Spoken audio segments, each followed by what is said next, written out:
a text.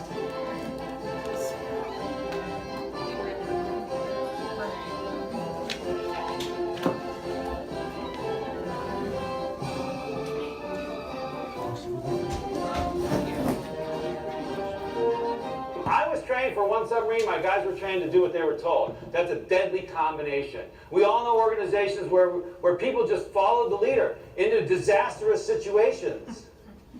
So I got my guys together. I said, hey, we've got a problem here. I was trained for another submarine. You're trained to do whatever nonsense comes out of my mouth.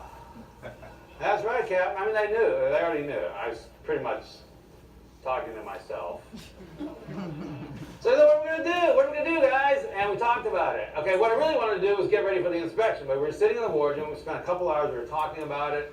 And we came up with all these different things. And, well, you Captain, you just got to be smarter. You got to give better orders. It's like, well, how am I going to learn a whole nuclear submarine? Miles and miles and miles. I spent a year learning Olympia, 2 weeks over here. So in a year we'll be safe?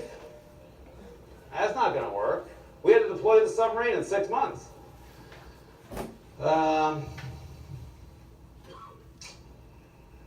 So we talked about it, and they said, okay, there's only one logical solution. We figured it out.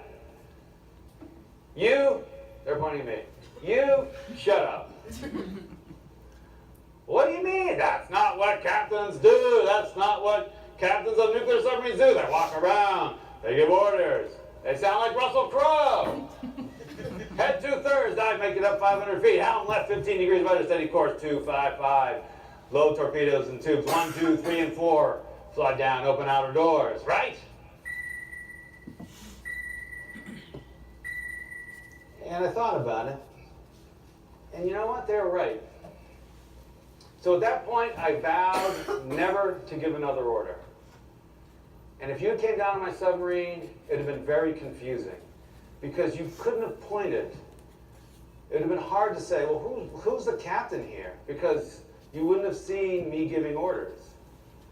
I did retain one order. The final order to launch a weapon, a torpedo or a missile, I kept with me because I felt that since that was going to result in the deaths of other human beings, that I didn't want that on anyone's conscience but mine. That was my moral and ethical responsibility. But even though everything else in the Navy, there's long lists of things that says the captain has to authorize.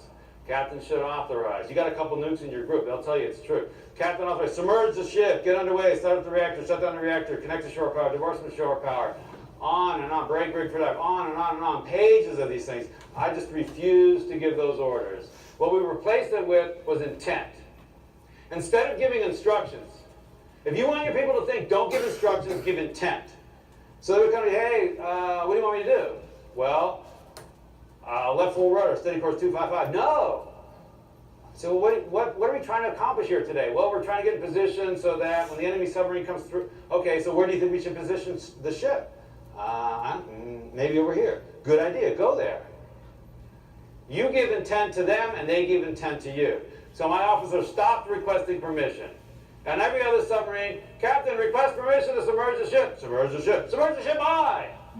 On Santa Fe, Captain, I intend to submerge the ship. Very well. And they did it. And it might seem like it's a very small, nuanced change of language, but it was hugely powerful because the psychological ownership now shifts to them. They need to discover the answer. Otherwise, you're always the answer man. You can never go home and eat dinner. And so we started doing this. And it was hugely powerful. Actually, we went another step. Then I got smarter and I said, when the officer said, Captain, I intend to submerge the ship, I would ask him, well, what do you think I'm thinking right now? And he'd look at me, hard to tell. I'm guessing you're wondering whether it's safe. Bingo!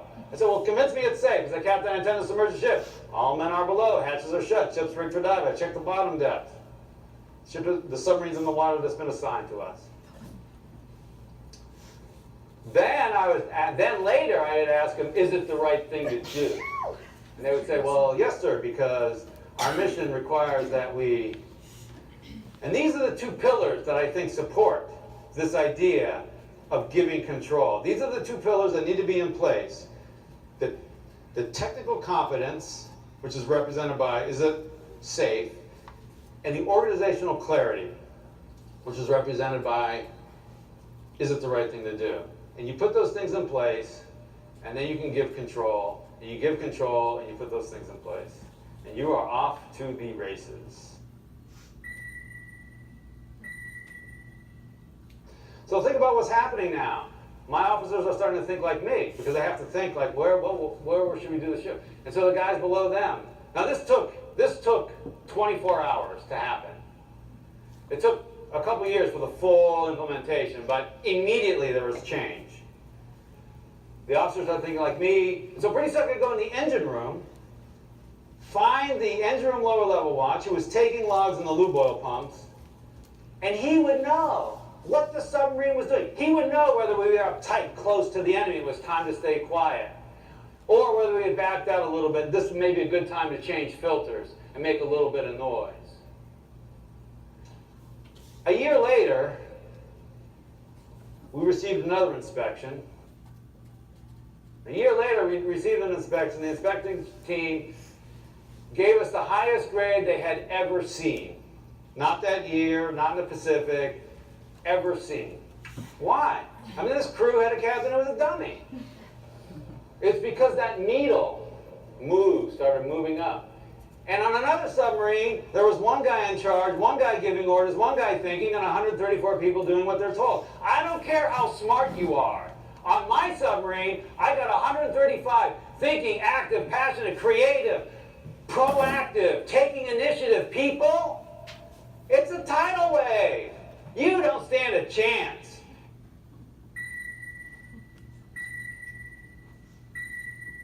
Here's the solution. Move the authority to where the information is. Test question. You mean the software engineer can decide whether we ship the software? Yeah. You mean the client, my salesman can close the deal? Well, up to $1,000. No. Yes. Whatever the price? Yes.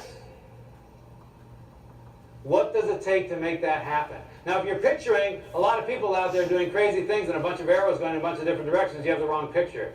You create the environment so that those people are out there making decisions as if the CEO were standing right behind them. And if it's not the same decision, it's actually a better decision because they have the information. And not only will you get better speed of execution, because now you don't have this delay, what happens is those people feel like they matter because they're thinking. You engender thinking. You create the environment for thinking. The secret is, nothing I said is hard. There's nothing hard. The only thing that's hard is you. It will feel wrong. You've been genetically and culturally programmed to take charge and make it happen. Take control and attract followers. And what you want is to give control and create leaders. It will feel wrong, and you will repeatedly start down this path if you so choose, and then you'll be angry at yourself like I was. And you will have a failure, and you'll go back to the old ways. You will pick yourself up, and you will go again. You will go again. And by doing so, you will achieve the greatest thing possible. You will have achieved greatness, not because of the deeds and acts that you did, but because you set an environment where the people around you and their families and their schools and their organizations and their businesses, they've achieved greatness. That would be the greatest thing of all. Go forth and be great.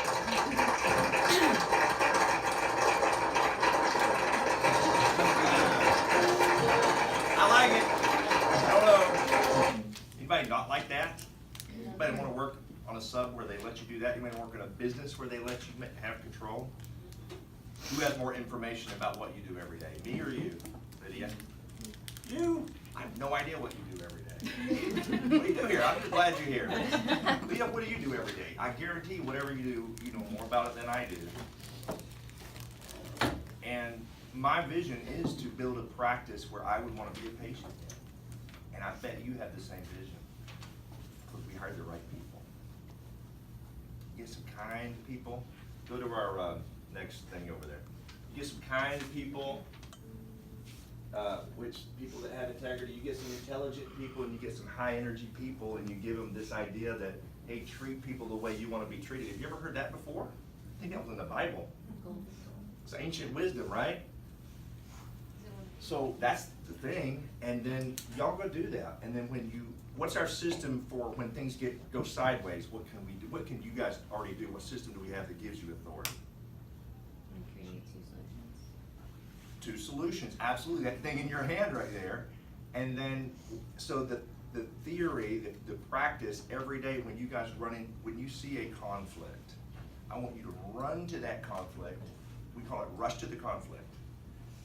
Don't go get your leader necessarily. You guys go to the thing and then think about how to solve that problem. Are you solving a problem for a building or a lizard or a automobile? No, you're solving a problem for a human being. And we hired great human beings, and you have a really great brain. So go over there and find out what they need. Think of 2 ways. I don't really care what the ways are, as long as it doesn't involve hurting somebody. You know, I still have to have my finger on the launch button. That's my deal. The only emergency in this place ever is going to be if there's a patient in danger. And me and the paramedics, that's our deal, okay? Ultimately, it's my deal. But everything else, I want you guys to feel like you can go to that human being and figure out how to make them happy. And if you're not able to do that consistently, you'll start to see things like your KPIs kind of drop off a little bit. And then what's the system that we have, a piece of paper where you can say, what's it called? Louder? The tweak sheet. Yeah. So I want you to write down your solutions to problems that don't allow you to help people. And then make a practice every day of, if you get stuck, go to your leader, go to somebody on the tree, which is, you guys are up, go to the next one up, Christy, if you would, just slide up, I'm sorry, the other way. You guys have seen this map, right?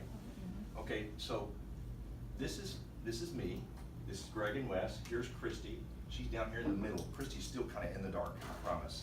And I'm way in the dark, I'm under the tree, I'm in the ground, right? But you guys are up here in the sunlight. I want you guys, when you see problems, when you see a blizzard coming, or you see a hurricane, I want you guys to let us know what's coming. And then give us ideas about how to fix it. So test questions, you guys ready? I got 1 minute here. Move blank, I'm gonna have to call you guys out. Move blank to where the information is. Adrian. What did he say to move to where the information is? Who knows the answer? Authority. I'll give you another shot, okay? What did the captain vow never to do? Give orders. What did he replace orders with? Intent. When the officers got permission, when they finally got permission, what were the 2 pillars that he put in place that allowed them to operate from a place of safety? Clarity and competence. And then let's see if I can get another one here. What order did he retain? The launch button. The launch button. So pretty much, you guys have the authority, you've got the information. I'll hang on to the launch button. Me and Michael and Joe and Andres, we've got the launch button. But everything else, you guys go out there and, be great. And know that I'm gonna be right here for you if you need me. And Christy's gonna be here, and all the leads, go back up one more, Christy. These are the people that are the branches. You guys are in the sunlight looking for problems all day and helping people, okay? You guys believe me? If you think I feel that way, I do, I promise. Let's do it. Go out there and be